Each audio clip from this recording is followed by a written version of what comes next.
भैया नमस्ते। हम भैरवा नेपाल से हैं, JMB broom and pipe industry से। हमने बनारस में आके शामा इंजीनियर से एक मशीन ब्रूम बनाने वाला पाइप लिए।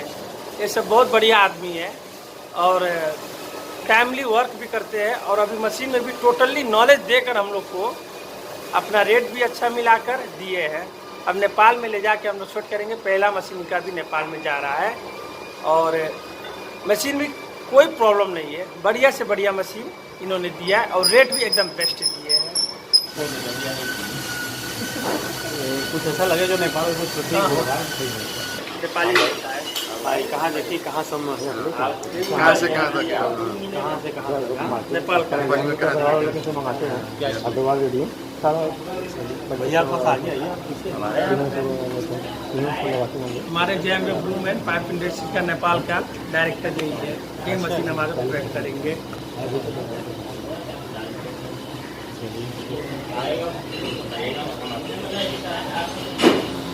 लाइसेंस दे देंगे।